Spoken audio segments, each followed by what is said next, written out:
Dios nos ha bendecido con una familia, amigos y colegas increíbles que son alegría, apoyo y cariño. Es emocionante ver lo que Dios hace en nuestras vidas y aún mejor lo que hará. La familia Zetecana se conforma por más de 3,000 graduados, más de 750 estudiantes inscritos en los diferentes programas académicos, más de 26 nacionalidades representadas en nuestros estudiantes, 5 extensiones fuera de Guatemala: Bolivia, Denver, Dallas, El Salvador y Guinea Ecuatorial. Queremos que seas parte de nuestra familia y apoyarnos orando, donando y refiriendo a personas a estudiar con nosotros.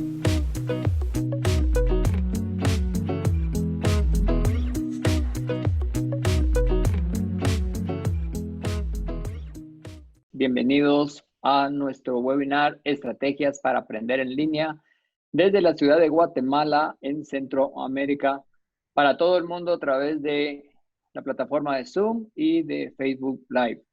Hoy con nosotros tenemos a la licenciada Carolina Ruiz de Chamorro y al licenciado Ricardo Flores, quienes estarán compartiendo este interesante tema que nos guiará para poder tener mejores estrategias, para poder desarrollar nuestras habilidades y así poder estudiar de una mejor manera en línea y potencializar ese tiempo que estamos invirtiendo. Bienvenidos a todos a este webinar de Ceteca. Carolina, muy buenas noches. Bienvenida. Buenas noches, estimados amigos que nos escuchan. Gracias, René, por esta oportunidad de poder compartir en esta plataforma y poder ofrecer algunos tips que contribuyan al mejor desarrollo, desempeño y aprovechamiento de cualquier formación virtual.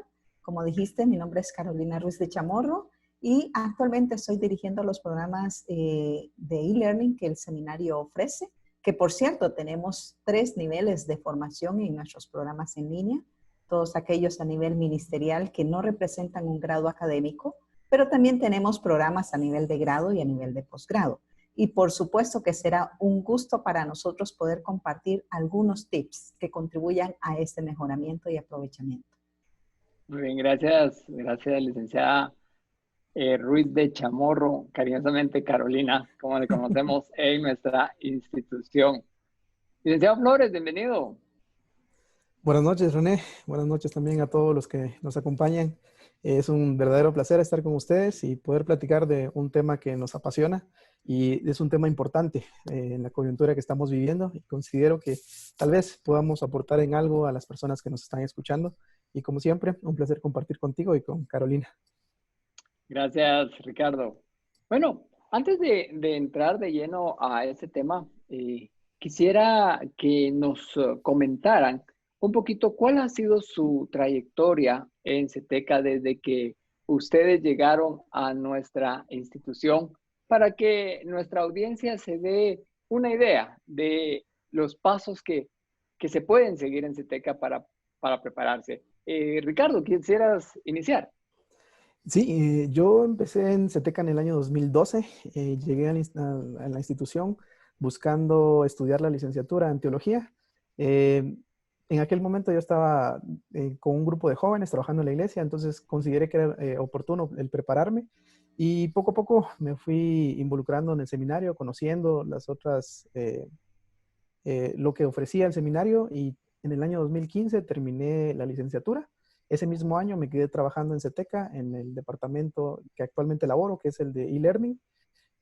También ese año empecé con mis estudios de maestría y actualmente estoy estudiando la maestría en teología, la MA en teología. Ese ha sido más que todo el recorrido que tenía en la institución y actualmente también colaboro como profesor adjunto y estoy sirviendo en el área también de e-learning como profesor.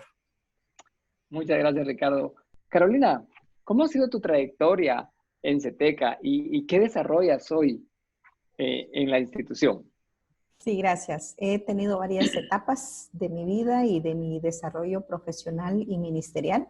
Llegué en el 2002 En ese entonces vivía en Costa Rica y en aquel entonces, obviamente el acento era muchísimo más pronunciado, la R, pero el Señor me trajo para acá precisamente a buscar la formación para poder servirle.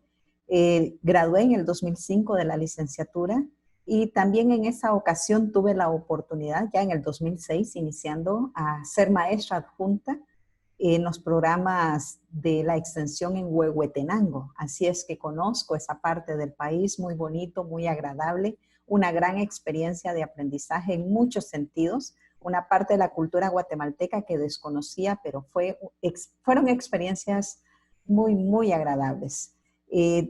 Estudié la maestría y gradué después en el 2010 de la maestría y en el 2013 empecé estudios doctorales. Mi involucramiento entonces con el seminario inicia en el 2006 como maestra adjunta y poco a poco fui creciendo.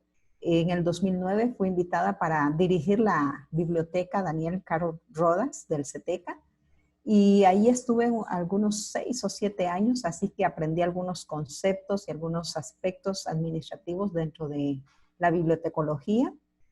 No soy experta, pero aprendí muchísimo con el equipo de biblioteca en ese momento. Y a partir del 2016 fui invitada para dirigir los programas en e-learning. Por supuesto, un gran desafío porque uno va con la expectativa de crecimiento y formación. Así es que también saqué una certificación en e-learning y seguimos aprendiendo, por supuesto, en este tema. En el 2003 empecé mis estudios doctorales. Actualmente estoy escribiendo mi tesis doctoral sobre educación teológica. Y bueno, ahora el desafío es combinar todos estos aspectos de la educación teológica, la educación en términos generales y, ¿por qué no decirlo?, combinarla con el e-learning puntualmente en estos niveles de educación y en estos ámbitos de educación, ¿verdad? Porque podría ser que lo veamos como desconectado la formación ministerial de una educación en línea o general, ¿verdad? Pero toda la formación siempre busca un solo fin, transformar vida y sociedades. Excelente, bueno, muchas gracias. Qué interesante el recorrido que ambos han tenido de dos culturas diferentes, Carolina de Costa Rica y Ricardo de acá de Guatemala. Y esto nos abre y nos invita a comprender que el seminario es una institución multicultural donde convergemos varias nacionalidades, varias personalidades y varios aspectos ministeriales y donde vamos a prepararnos. Interesante saber lo que tú hacías allá en el año 2006, que era viajar a uno de nuestros departamentos acá en Guatemala. Hoy la tecnología ha avanzado muchísimo, ¿verdad? Y ahora esos mismos estudios se pueden hacer a través de esto que precisamente estamos hablando hoy, la educación en línea. Habemos personas que no estamos tan familiarizados o que nos asusta un poco el estudiar a través de un dispositivo, a través de una computadora o de un teléfono, etcétera, ¿verdad? Y como no estamos tan familiarizados con eso, quizás no tenemos algunos conceptos claves. ¿Cuáles serían esos conceptos puntuales en palabras que para nosotros los que no somos expertos ni tenemos eso y que estamos iniciando en el proceso por esta pandemia, que estamos iniciando en ese proceso de meternos un poquito en la educación virtual? ¿Qué deberíamos como conceptos, como teorías o quizá como algunos mitos ir entendiendo, descartando y descubriendo? ¿Podrías empezar? Sí, gracias. Para empezar, debemos aprender a distinguir qué es el e-learning y qué no lo es. Por ejemplo, el e-learning no es un repositorio de documentos digitalizados y subidos a una plataforma. Tampoco el e-learning es la elaboración de múltiples videos y subidos a una plataforma. Tampoco es la conexión o enlaces de múltiples libros, porque los encontramos en el internet ya digitalizados y subirlos a una plataforma. Si bien es cierto, pueden ser componentes importantes, eso no constituye el e-learning, porque el e-learning va a combinar todos esos elementos de formación y de aprendizaje, van a conjugarse dentro de una plataforma llamada LMS, que es Learning Manager System, en donde van a conjugarse todas las estrategias y dinámicas de formación, lo que en educación se llama procesos de enseñanza-aprendizaje. También debe entenderse que es un proceso de formación que va a tener involucrado obviamente las metodologías juntos con sus teorías de aprendizaje y que esto debe distinguirse también de todo lo que es simplemente usar la tecnología. ¿Por qué? Porque, por ejemplo, actualmente se habla de nativos digitales, que particularmente son la generación Z e incluso los alfa, ¿verdad? Porque en el caso de nosotros, los que nacimos antes del 94, pues ya somos migrantes digitales. ¿Por qué? Porque nos movemos de aquí para allá sin tener una identidad propia dentro de estos procesos digitales, pero que estamos aprendiendo. En cambio, la generación Z nace dentro de toda esa gama de desarrollo tecnológico y va aprendiendo. La diferencia es que la generación Z no ve la tecnología con perspectivas educativas, sino recreativas. Entonces, ahí es donde vienen todos estos conceptos a tener que ser transformados para decir que estar conectados todo el día en la tablet o en el internet es porque estoy haciendo e-learning. No, el e-learning precisamente va a tener su propia filosofía de acuerdo a la institución que la está ofreciendo, sus propias metodologías también de acuerdo a la institución que lo esté ofreciendo y también cada una de las herramientas que se elijan, ya sean como decía, el LMS, que es la plataforma donde se alojen, que de eso podemos hablar más adelante, ¿verdad? Las distintas plataformas que se tienen y conjugar también la función del e-moderador, que pasa a ser de un profesor a un e-moderador, de exámenes y actividades, porque todas van a estar precisamente alojadas dentro de la plataforma y desarrolladas desde la conexión. Entonces, van a darse muchos aspectos dentro del e-learning, pero que también podemos pensar que es una formación a distancia.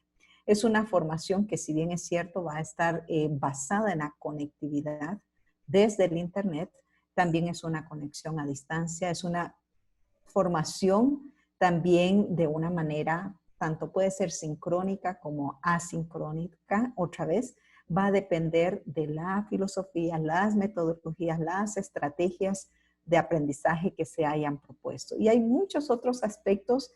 En el internet se pueden encontrar como M-Learning, T-Learning, B-Learning, E-Learning, etcétera, ¿verdad? Entonces, ¿por qué el E va particularmente? Porque tiene que ver con la conexión en el internet.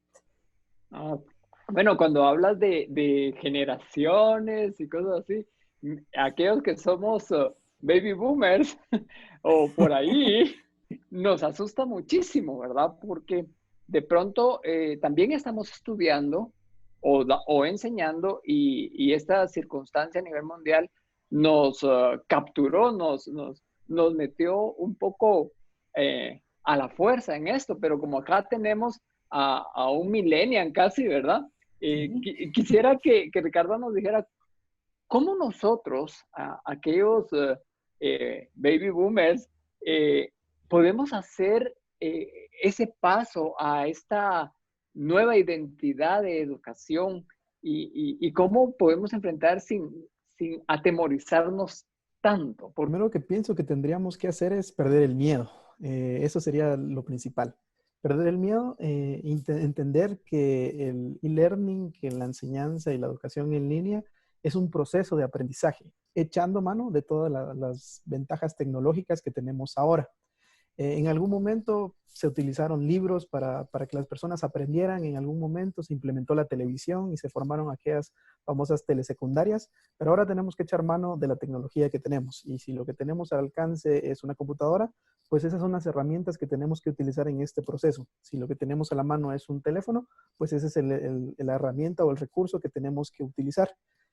A mí me gustaría nada más recordar que la educación virtual hace referencia a que no es necesario que el cuerpo, que el tiempo y el espacio se conjuguen para lograr establecer un encuentro o un diálogo. Esa es la virtud principal de la educación en línea. Entonces, cualquiera que tenga tiempo cualquiera que tenga disposición de aprender y que esté interesado en el tema que se esté ofreciendo, es lo único que se necesita. Hay un acompañamiento de parte del tutor. Cuando se habla de cursos en línea, se habla de tutores, y el tutor precisamente es ese, el que va a acompañar el proceso de la formación. Si la persona tiene algunos problemas con cuestiones de tecnología, pues para eso está el tutor, para acompañarle y ayudarle en el proceso de aprendizaje. En otras palabras, no se trata simplemente de una forma de dar información o de hacer llegar la información a distintos lugares, sino de un proceso de acompañamiento. El tutor está ahí para ayudarle y que la persona se sienta que hay alguien que le está acompañando en todo esto y que no está solo, que no es al único que le cuesta. Hay un grupo de personas tal vez alrededor que tienen las mismas dudas, y esa conversación va a enriquecer el aprendizaje dentro del lugar que se determine, sea una LMS, como se les conoce, o otro ambiente de aprendizaje. ¿Qué acciones concretas debe de tomar un alumno, una persona, para maximizar su educación virtual? Ricardo. Primero, tal vez muchas de las personas que nos están viendo en este momento están tal vez en un momento donde estaban en la universidad, estaban tomando alguna clase, y por medidas de la pandemia, por el distanciamiento social, tuvieron que migrar ahora a los cursos en línea. Supongo que lo primero es un sentimiento de rechazo hacia esa forma de estudiar, porque la verdad es una forma distinta, pero yo he pensado en que lo primero, nosotros tenemos que tener interés en explorar las nuevas posibilidades que ofrece este nuevo sistema de aprendizaje. Hay retos, pero es eso, entender cuáles son los retos y afrontarlos. La idea es que nosotros podamos, una de las estrategias es entender que esto va a pasar en algún momento, pero mientras pasa, nosotros tenemos que aprovechar y sacarle el máximo provecho a esta nueva normalidad de cómo estamos tomando los cursos. Segundo, tal vez considerar a las personas. Muchos han tomado clases con profesores que son muy buenos dentro del aula, pero son muy malos con la tecnología. Y lo primero que tal vez tendríamos que hacer es tener consideración de las personas. Considerar no solo la edad, sino también que ser conscientes de que ellos están haciendo su esfuerzo. Y quizá el esfuerzo en este momento, porque nadie tenía muy claro qué hacer o cómo hacerlo, es importante considerar a las personas. Segundo, tercero, organizarnos. Medir bien la carga de trabajo, porque últimamente yo he estado mucho en las redes sociales viendo muchos memes acerca de lo que significa ahora estar en clases. Personas que les cuesta por el horario en el que se les da o por la cantidad de tiempo que implica estar en una clase virtual ahora, pero sabiendo eso, que es un desafío el tiempo ahora, pues también nosotros medir la carga de trabajo, también considerar que el tiempo virtual no transcurre de la misma manera que el tiempo presencial. No es lo mismo estar 2 horas o 1 hora y media en un salón de clases sabiendo que hay un receso, que yo puedo ir a la cafetería y volver, a estar encerrado en un mismo lugar tomando una clase de 2 horas. Creo que todos los que lo hemos vivido y lo hemos experimentado nos damos cuenta de que no es muy agradable. Y muy probablemente otras personas, al terminar esa clase, tienen que empezar otra. Entonces, nosotros debemos ser un poco organizados con cuestiones del tiempo y también no perder la interacción. Una estrategia, pienso yo, que sería mantener la interacción con el profesor y con los compañeros. Que estemos detrás de una pantalla no quiere decir que no podamos platicar, que no podamos hacer preguntas. Si alguien se caracterizaba tal vez en el salón de clases por ser una persona que preguntaba mucho, pues que no pierda esa forma de ser a pesar de estar detrás de una computadora. Que sigan surgiendo las dudas, que siga la conversación y que mantengan el contacto también con las personas. Y por último, me gustaría nada más sugerir que se mantengan positivos. Sabemos que esto va a pasar. No sabemos cuánto tiempo más vamos a estar en esta nueva normalidad, pero hay que ser positivos, hay que sacar el provecho de todo lo que se pueda y también transmitir buen humor.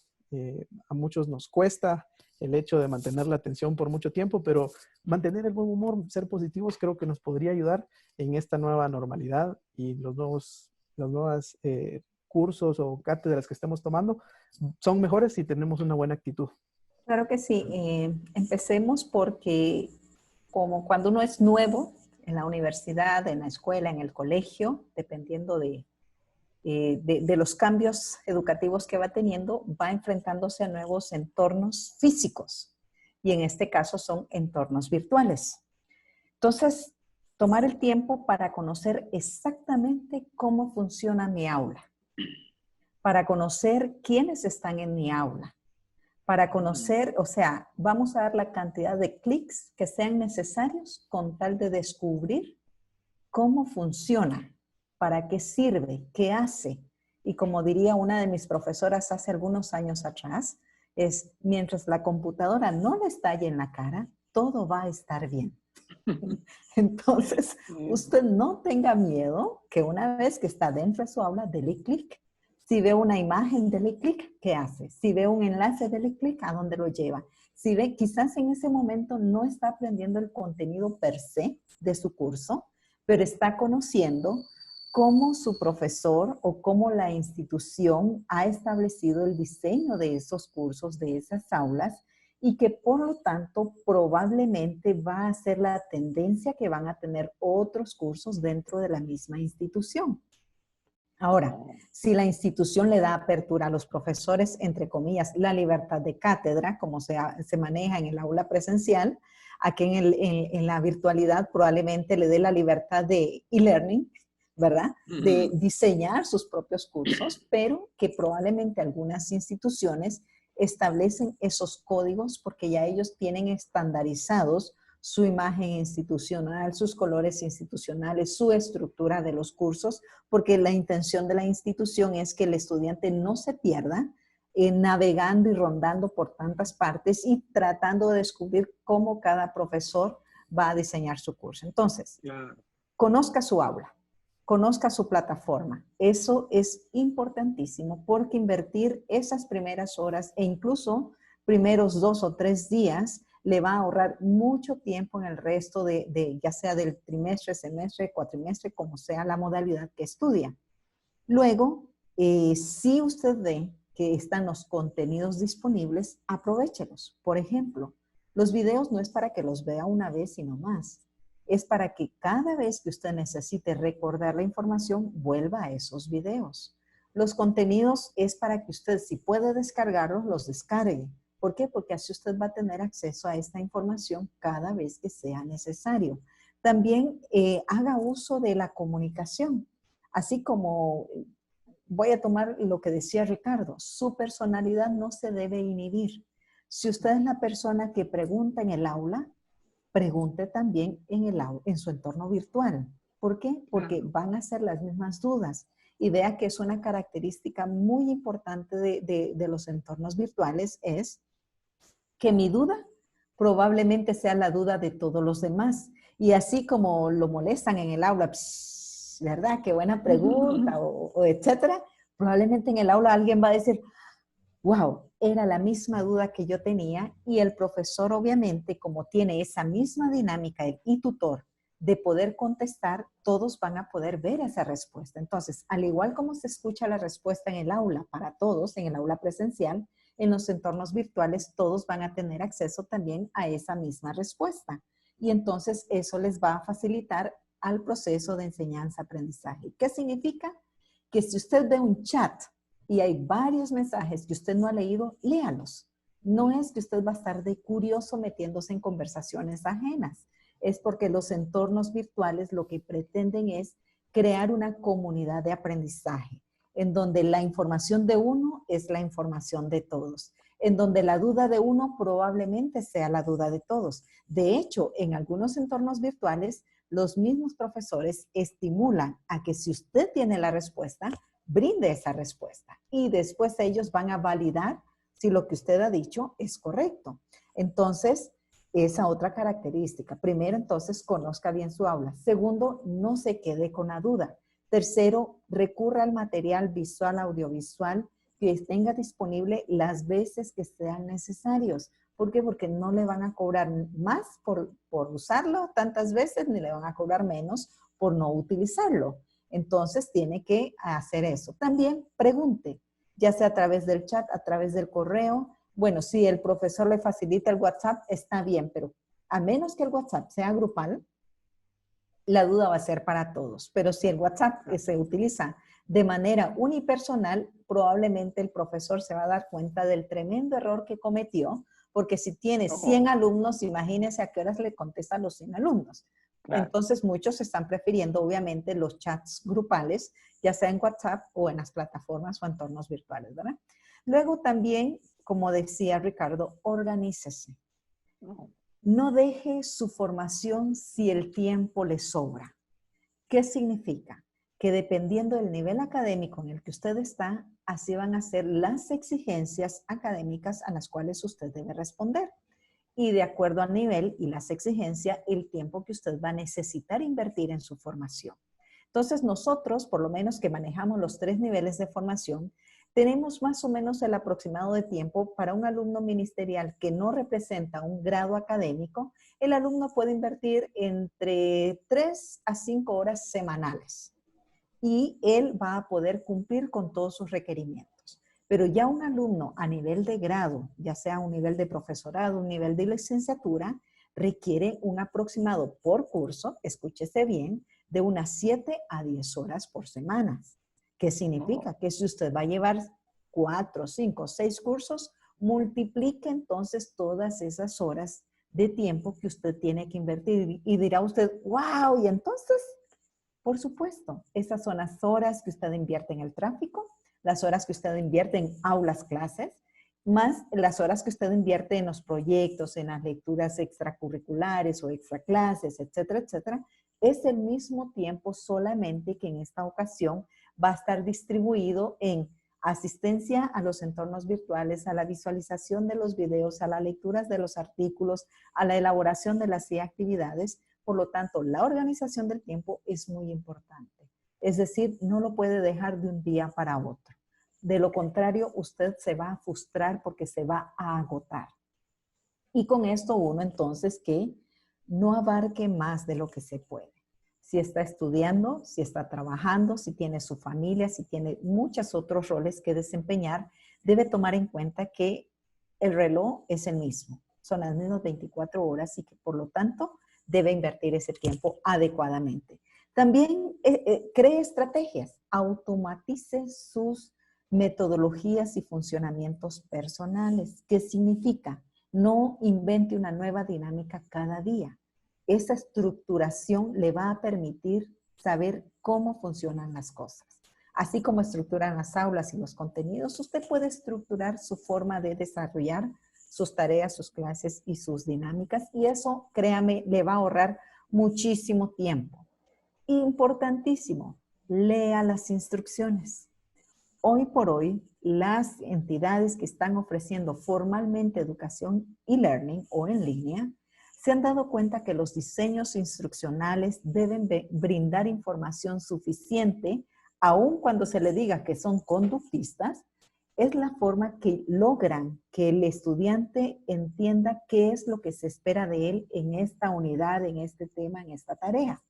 ¿Por qué? Porque como no tiene el profesor ahí para preguntarle, las indicaciones tienen que ser lo suficientemente claras. Y si el profesor tomó el tiempo de explicar que necesita que la coma vaya en tamaño 14, usted no puede obviar ese detalle, porque por alguna razón el profesor pidió que la coma fuera de tamaño 14.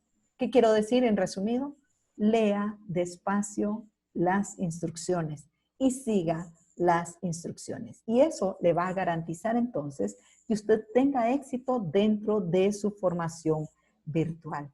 Y creo que pueden darse más, pero combinado con lo que ya Ricardo nos ofreció, podemos diseñar un bonito perfil de esa persona exitosa en su formación e-learning, ¿verdad? Organizada, estructurada, dinámica, sin perder su identidad, aprovechando el tiempo y los recursos que le ofrecen su institución en sus entornos virtuales.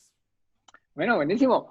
2 cosas fundamentales, ¿verdad? Una, la dijo Ricardo, perdamos el miedo, eso es importantísimo.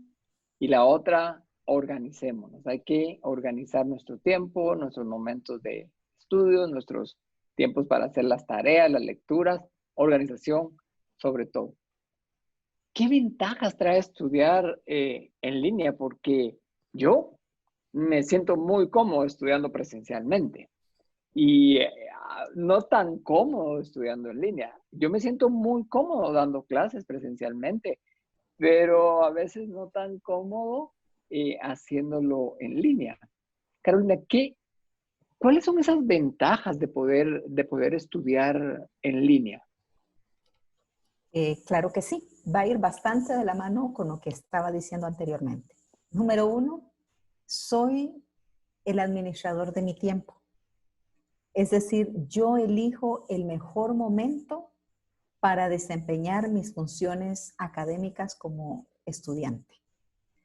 Probablemente soy de las personas que madruga y ese es mi mejor momento porque digo yo, después de, no soy esa yo, pero voy a inventar un perfil ideal. Después de haber hecho mi ejercicio, después de haber tomado una ducha caliente, fría, etcétera, después de haber hecho varios elementos que ayuden a mi cuerpo, haber tomado un desayuno bien nutritivo, tengo mi espacio para estudiar. Mis roles me lo permiten. Y después puedo ir a trabajar, porque probablemente eso me lo permite mi trabajo. O soy de las personas que necesita salir muy temprano a trabajar y por lo tanto ese no es el momento de estudiar. Entonces voy a buscar si al regreso de casa, después de haber otra vez hecho alguna rutina de ejercicio, haber tomado, bueno, los alimentos, ahora tengo mi espacio para estudiar. ¿Qué significa? Que si yo cada día estructuro en mi agenda que ese es el tiempo que voy a dedicar. ¿Por qué? Porque estoy llevando 4 cursos en línea y dentro de los 4 voy a invertir 30 o 35 horas de trabajo esta semana. Eso significa que de A a B de tiempo voy a dedicarlo a mis estudios. ¿Qué materias? Yo ya decido. Si una materia por día, si 2 materias por día, es parte de mi estructuración. Entonces yo decido mi agenda del tiempo, el horario en el que lo voy a hacer.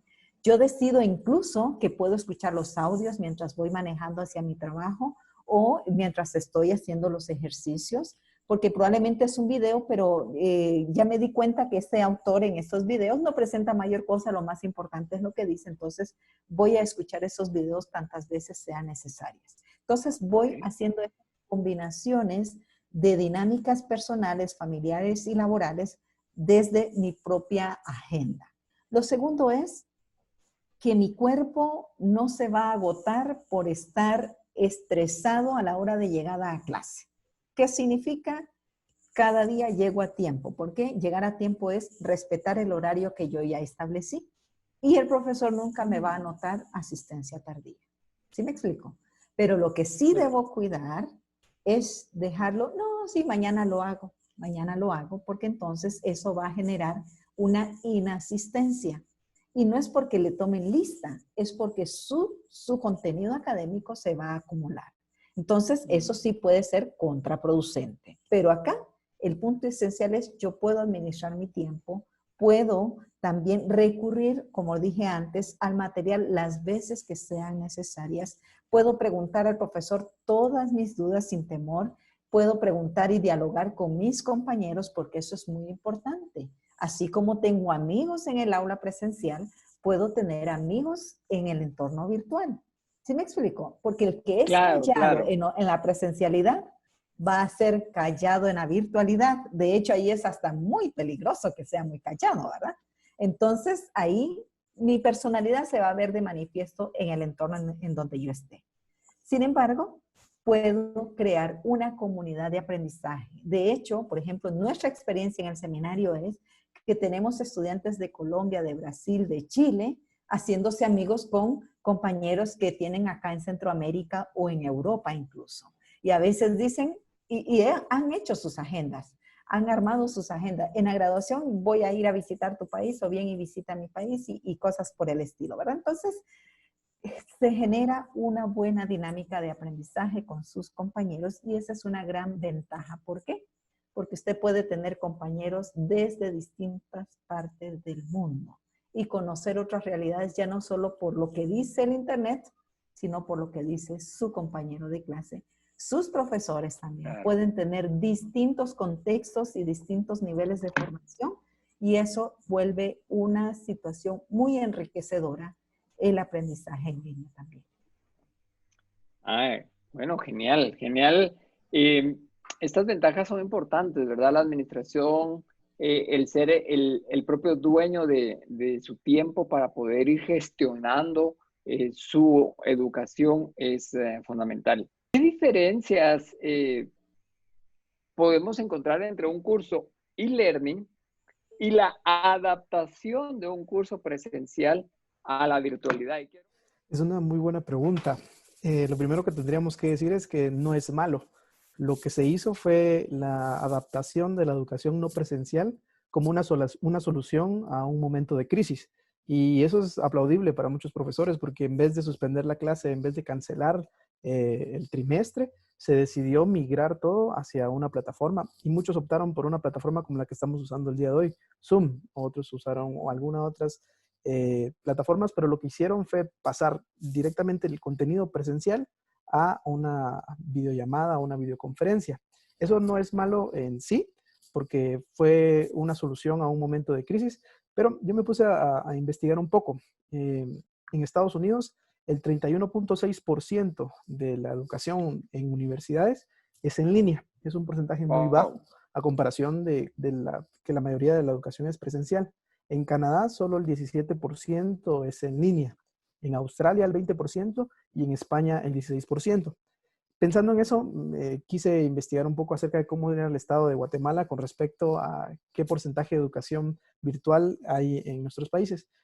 Revisando algunos programas que ofrecen las universidades, llegué a la conclusión de que más o menos el 5% de toda la educación es en línea, el resto es presencial. Entonces, debido a las condiciones de distanciamiento social, lo que pasó fue que todo ese 95% restante tuvo que pasar a una modalidad en línea. Es decir, que ahora estamos en el 100%. Es viable, como mencionaban, pero migrar el contenido presencial a la virtualidad fue una solución de choque a la crisis presentada por lo que estamos viviendo ahora del COVID. Pero hay una diferencia entre esa migración de un curso a un curso de e-learning. Como ya mencionamos, el e-learning es un poquito más intencional. No solo se utiliza esa herramienta como la videoconferencia, sino se ofrecen un abanico de otras opciones que se pueden utilizar para que el estudiante pueda aprender. Podríamos mencionar varias de esas, pero creo que tal vez hay tiempo más adelante para poder mencionarlo. Pero a mí me gustaría nada más resaltar el hecho de que es una de muchas opciones. Lo que tendrían que hacer los profesores o lo que las personas que van a enseñar o están enseñando es ser un poco más creativos. ¿Qué otro recurso, qué otra forma puedo utilizar yo para transmitir el mismo contenido que tenía diseñado para una clase presencial ahora en esta normalidad? Lo que yo sugeriría sería hacerle preguntas a los estudiantes. ¿Qué piensan ellos y qué sugerencias tienen ellos con respecto al curso? ¿De qué manera sienten que podrían aprender más y cuáles serían esos tipos de recursos que les gustaría a ellos utilizar dentro de sus cursos? Debemos ser más creativos. Creo que esa sería como una buena respuesta a esa pregunta. No es lo mismo e-learning a una clase pasada, literalmente a una videollamada. No es lo mismo. El profesor tiene que ser un poco más creativo, tal vez buscar, investigar. Ahora tenemos acceso en la red a muchas de estas, lo que están haciendo otras universidades, lo que están haciendo otros profesores en materia de enseñar cursos en línea. Y creo yo que valdría la pena que como profesores puedan entrar, conocer, aprender un poco. Y como estudiantes, lo que decía yo al principio, ser un poquito más conscientes de que al profesor también le está costando esta migración, tanto como a los estudiantes. El profesor no estaba diseñado o no tenía diseñado ese curso para enseñarse en modalidad 100% en línea. Tenemos que ser pacientes y tenemos que acompañarle en el proceso para que juntos, con retroalimentación, podamos aprender más. Wow, interesantísimo, interesantísimo. Y eso me lleva a otra pregunta. A pesar del bajo porcentaje de educación en línea que hay en nuestro continente, porque mencionaba desde Canadá y pasadas por Guatemala, y no dudo que hacia el sur también sean más o menos por ahí las mismas cifras. Y a pesar de eso, la oferta virtual también ha ido creciendo, quizá poco a poco, pero ha ido creciendo, de tal manera que hoy nos ofrecen programas en España a través de la educación virtual, en América del Sur, etcétera. Hablando específicamente de nuestra institución de CETECA, ¿qué diferenciadores ofrece CETECA en los estudios de Biblia y teología?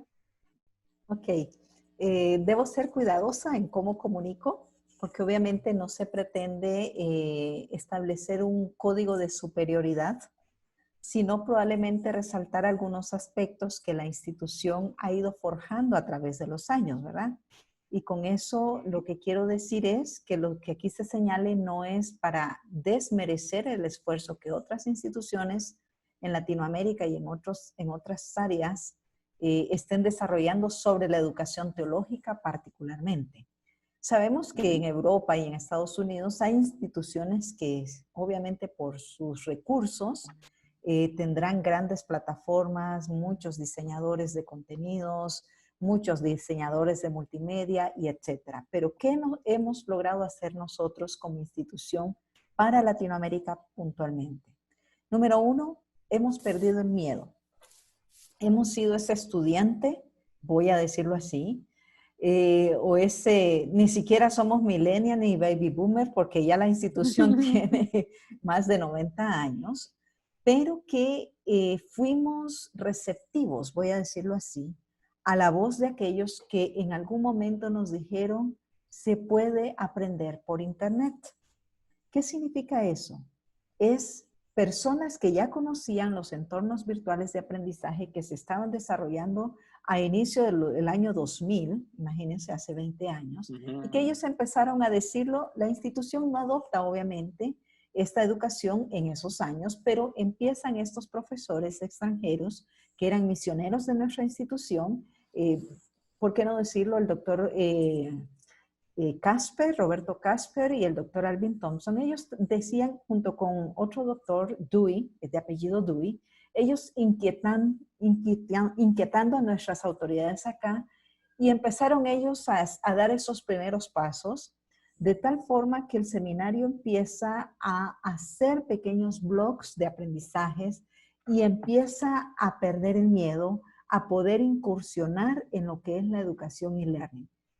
¿Somos los mejores? Probablemente no, pero en este punto los más arriesgados. ¿Qué quiero decir con eso? Que hoy por hoy, con todo y que el seminario no tenga un recurso o no esté destinando gran parte de su presupuesto a esta área de la educación, se ha ido especializando y experimentando y desarrollando un grupo de profesores que junto con los administradores están dispuestos al aprendizaje de estos entornos virtuales de enseñanza y están formándose, de hecho, en este rubro específicamente, y están aprendiendo todo lo que tiene que ver con la conectividad, gamificación particularmente. Están aprendiendo también de los diversos LMS que existen, están aprendiendo a las configuraciones y conexiones de plugins, por lo menos en la plataforma que nosotros utilizamos, que es una de las plataformas gratuitas y muy versátiles, que es muy útil para muchas instituciones, que es Moodle, ¿verdad? Y lo puedo decir porque Moodle no tiene fines de lucro y está disponible para todos aquellos que quieran utilizarlo. Entonces, el seminario, al perder el miedo, desarrolla y asigna profesores y asigna administradores para que vayan desarrollando esto. Entonces, ¿qué tenemos ahora? Les ofrecemos con confianza un producto que no desmerece la calidad en su contenido teológico ni bíblico, en 3 niveles, como lo dijimos hace un momento. Un nivel ministerial, un nivel, programas a nivel de grado, que tenemos un diplomado profesional en estudios bíblicos y un profesorado en estudios bíblicos. Pero también ofrecemos maestrías, una maestría en ministerio y una maestría en estudios bíblicos. Recientemente superamos, por así decirlo, la barrera de cómo ofrecer idiomas bíblicos en línea, pero hacerlo de una manera atractiva, no solo para personas adultas, sino para jóvenes. Y en esta parte es donde uno de nuestros profesores, Rodrigo Mejía particularmente, que se está especializando en los entornos virtuales de aprendizaje, él, utilizando la gamificación, nos ha ayudado a elaborar aulas que le permiten a los estudiantes aprender el idioma bíblico a través del tablet, del teléfono, utilizando diversas herramientas. Hoy por hoy estamos enseñando tanto idioma griego bíblico como hebreo bíblico. Entonces, por eso digo, hemos perdido el miedo. Nos hemos arriesgado a equivocarnos, nos hemos arriesgado, si ustedes quieren, a ser etiquetados como, ay, pero no está tan bueno, ¿verdad? pero lo estamos haciendo. Lo estamos Claro. haciendo con el mejor profesionalismo que está en nuestro alcance hoy por hoy en Latinoamérica. Y señalo nuestro entorno porque precisamente los presupuestos de las instituciones teológicas en Latinoamérica son bastante reducidos. Sin embargo, si alguno de nuestros colegas nos está escuchando, nos escucha el futuro, yo les diría, hay que arriesgarlo y hay que empezar con algo pequeño para poder aprender con eso pequeño y poco a poco ir creciendo. CETECA no empezó con los 8 programas que hoy tiene. CETECA empezó con un programa. Eso sí, curiosamente empezó con un programa a nivel doctoral, que fue de los primeros que ofrecieron, haciendo una combinación, se le llama un blended learning, pero era más e-learning que presencialidad. ¿Por qué? Porque Claro. todo lo manejaron dentro de estas plataformas que ellos fueron desarrollando. Entonces, esa es una de las ventajas. La otra ventaja es que tenemos especialistas en Biblia y en teología que también se han ido especializando en los entornos virtuales de aprendizaje. Pero como docentes, no tanto como estudiantes. Tenemos profesores que han dado clases en otras universidades en entornos virtuales también. Entonces, esa experiencia de ellos nos la han regalado a nosotros y han sido parte de nuestros docentes. Hoy por hoy tenemos doctores que están dando clases a nivel de grado y a nivel de posgrado y que tienen también estudios en e-learning. Tenemos licenciados que están dando clases a nivel ministerial y a nivel de grado que también se están especializando en entornos virtuales de aprendizaje. Entonces, eso creo yo es uno de los valores agregados que tenemos nosotros como institución en nuestra formación en educación teológica. La experiencia, más de 12 años, creo yo, tenemos ya dando educación en línea, profesores que progresivamente se han ido especializando y entienden la filosofía del e-learning y entienden la metodología del e-learning y también están conectados con la filosofía, la misión y la visión de la institución. También la formación de estos docentes en el área teológica, pero también en la educación en línea, ¿verdad? Entonces, esos serían esos distintivos, diría yo, que tenemos para ofrecer en el ámbito de la educación teológica, particularmente en educación en línea. Excelente, excelente. Ese valor agregado que podemos aportar como institución, y no solo para nuestro entorno, sino que también para aquellos que pues, quieran junto con nosotros ir arriesgándose, como tú decías. Ricardo, ¿a quién están dirigidos realmente los programas e-learning? Porque quizá entiendo que no todos estamos para una educación en línea, o me equivoco. Hace un momento preguntabas cuáles son las ventajas de aprender en línea. Carolina estuvo hablando Ajá. acerca de la flexibilidad de horarios, también estaba hablando del ritmo personalizado, pero una de las grandes ventajas de estudiar en línea es que no hay rango de edades, por ejemplo. No hay barreras geográficas. Cualquiera puede estudiar en línea, cualquiera que tenga la disposición, que tenga el deseo y que busque el programa que se acomode a su necesidad. Una de las grandes ventajas también de estudiar en línea, y hay que decirlo, es que es una educación muchísimo más barata. Porque si nosotros sacamos y nos ponemos a hacer cuentas de cuánto gasto yo en transportarme, de cuánto gasto yo tal vez en libros físicos, cuánto voy a gastar, la educación en línea parece una opción más económica. Pero no quiere decir que sea mala o que sea de mala calidad. Al contrario, nosotros en CETECA, por ejemplo, nos caracterizamos porque un estudiante paga la matrícula del curso y no tiene que hacer ningún gasto durante el trimestre. Nosotros le damos los materiales, le damos lo que va a necesitar y no tiene que gastar absolutamente nada más en un libro, no tiene que comprar nada. Esa es una de las grandes ventajas. Entonces, ¿quién puede o a quién están dirigidos los programas en línea? A cualquiera que quiera estudiar. De hecho, nosotros en CETECA tenemos 3 niveles, como mencionaba Carolina. Aquel que necesita una especialización más formal puede aplicar a una maestría.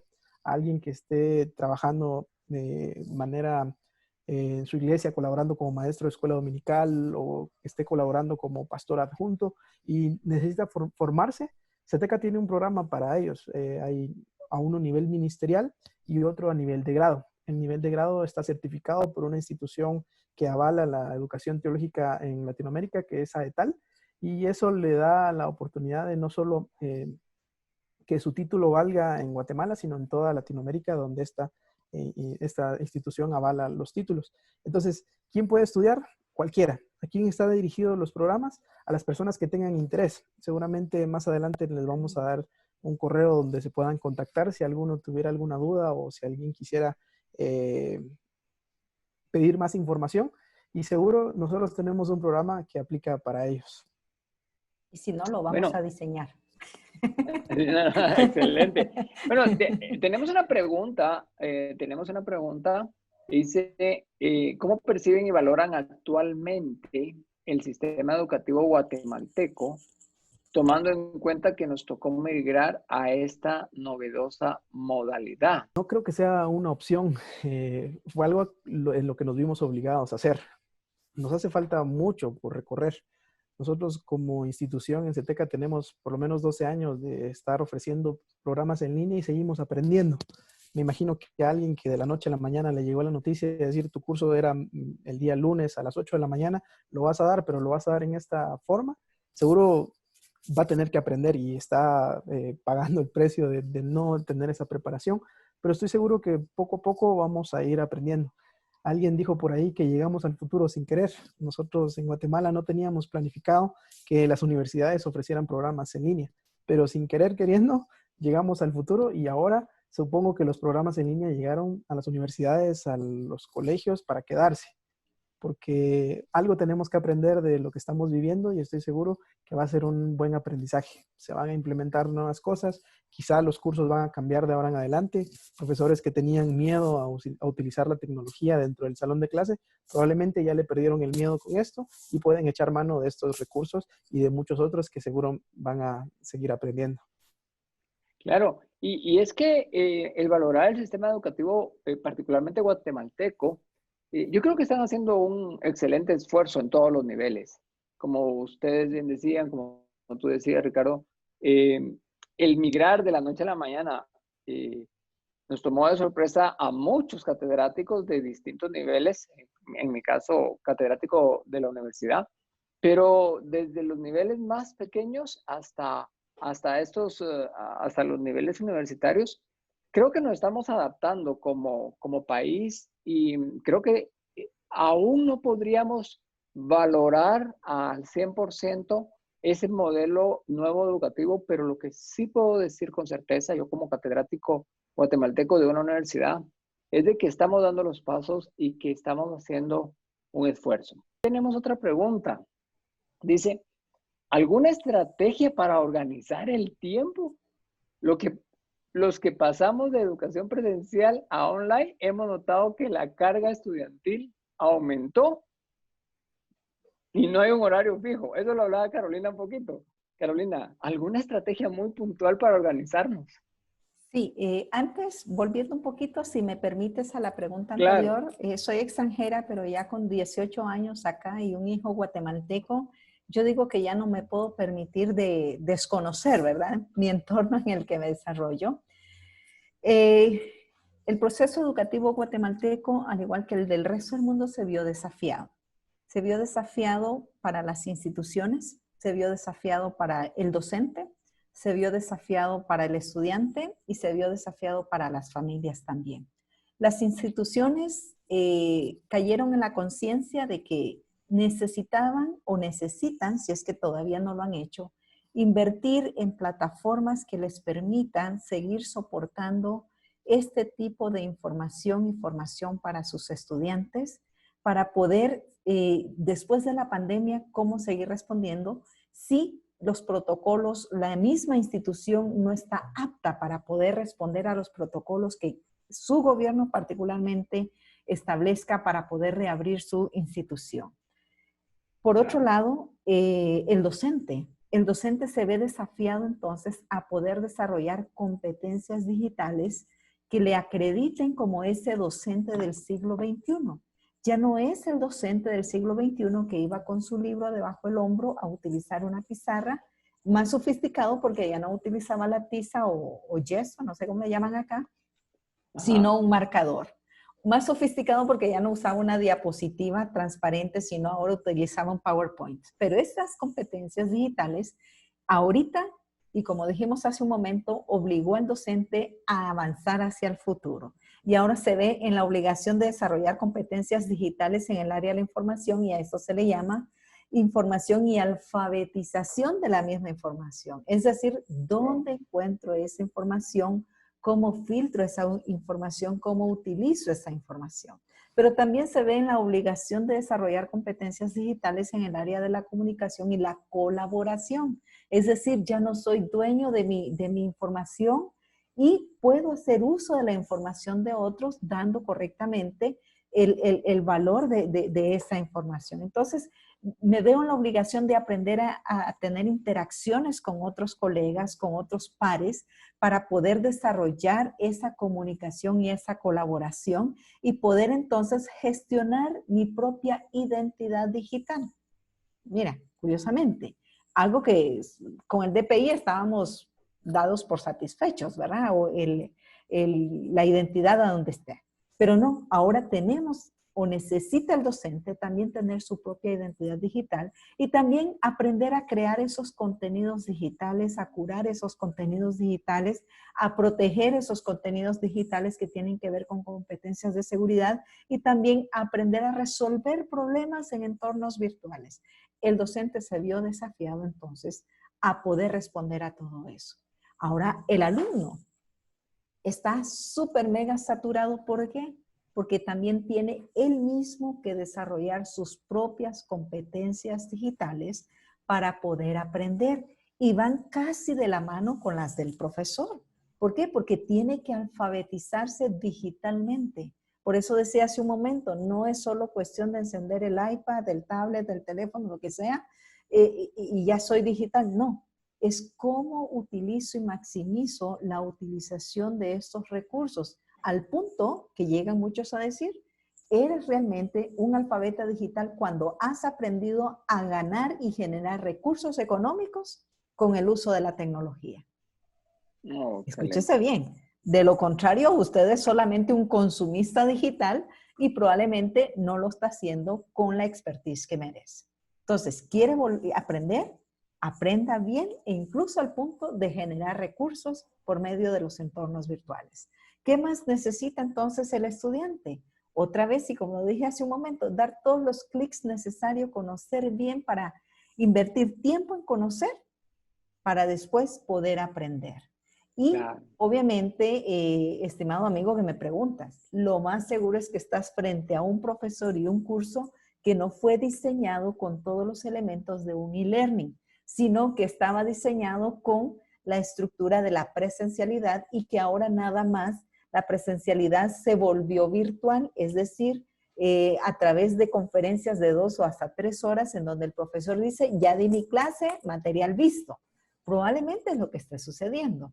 ¿Por qué? Porque ahora ya no tienes acceso a la biblioteca física. ¿Cómo lo hago? Es una biblioteca digital. Probablemente ya no tengas acceso a todos los recursos que tenías dentro de tu institución de estudio. ¿Cómo lo hago? Tienes que ir desarrollando tú también todas esas competencias digitales de la colaboración. O sea, si antes te costaba trabajar en grupo o en equipo, cultivar en tu persona como una competencia digital el trabajo colaborativo. ¿Y cómo se hace eso? Bueno, Google es una mega plataforma que hoy por hoy está desarrollando distintas alternativas de utilización para todas las personas de manera gratuita, porque por ejemplo el Meet, que es otra de las aplicaciones para hacer reuniones virtuales, antes estaba solamente para las entidades educativas, pero cuando Google se dio cuenta de que había otro competidor que le estaba quitando el espacio, ok, liberó también eso para todos. Y así, distintas aplicaciones que tienen para poder desarrollarla. Entonces, ¿qué quiero decir? Tiene que invertir tiempo en su propia alfabetización digital. Ya no es solamente organizar el tiempo, porque probablemente usted quiere realizar trabajos digitales con lápiz y papel. Es una metáfora. ¿Qué quiero decir? Que probablemente lo está haciendo todavía a pie, con el concepto de la educación tradicional. Entonces, y probablemente usted diga, es que tengo que escribir 100 páginas. Bueno, no sé si sabe que por ahí hay algunos dictadores que usted le habla al equipo y el equipo escribe por usted. ¡Oh! Ok, imagínese, lo que iba a escribir un párrafo de 10 líneas lo puede escribir en 2 minutos porque le dictó al equipo y ahora solo lo va a editar, por ejemplo. Entonces, otra vez, una alfabetización digital es necesaria para el docente y para el estudiante. Y por ahí hay una técnica que estoy implementando con mis hijos, se llama Pomodoro, cuando tienen que hacer sus clases, que tiene que es tomate, creo que es latino el término, no estoy bien segura, pero busque Pomodoro Online. Entonces, es que le da periodos de 25 minutos y le recomienda 5 minutos de descanso entre cada periodo de 25 minutos. Entonces, usted se va a establecer metas que dentro de esos 25 minutos pueda desarrollar.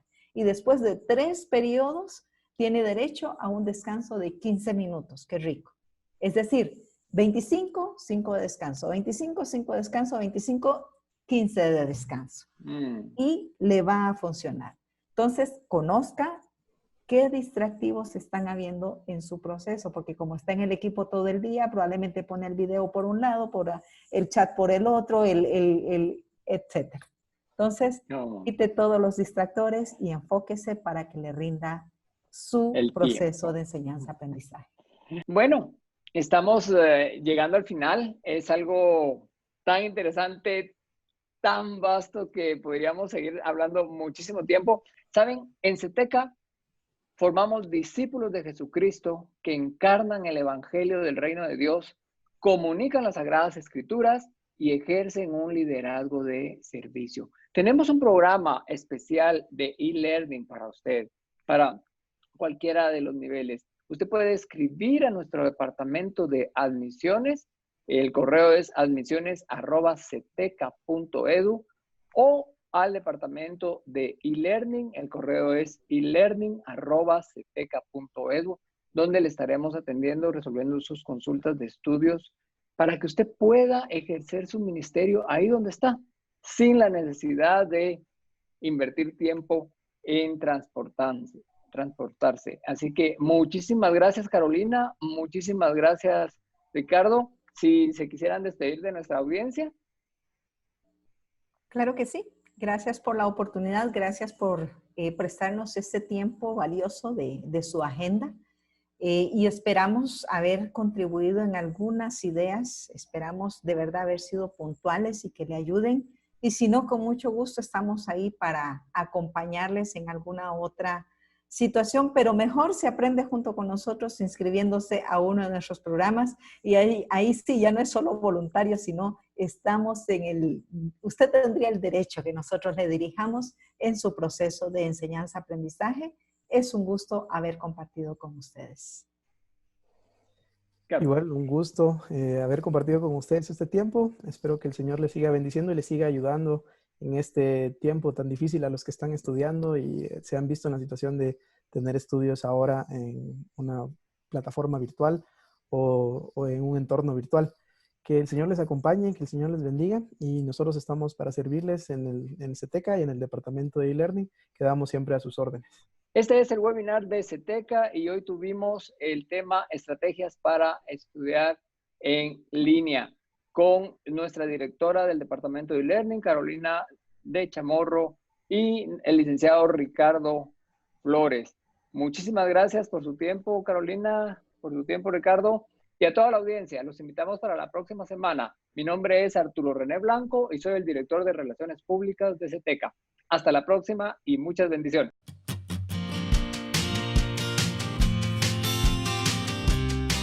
Hola estimados amigos, les saluda Carolina Ruiz de Chamorro, directora de los programas e-learning del Seminario Teológico Centroamericano. Quiero invitarlo a ser parte de nuestros programas, ya sea a nivel ministerial, grado o posgrado. Una de las características de nuestros programas es 24/7, que significa que usted puede accesar a sus programas o cursos durante 24 horas al día, los 7 días de la semana. Acérquese a nosotros y con gusto le orientaremos al programa que se ajuste a sus necesidades o a sus preferencias de formación ministerial.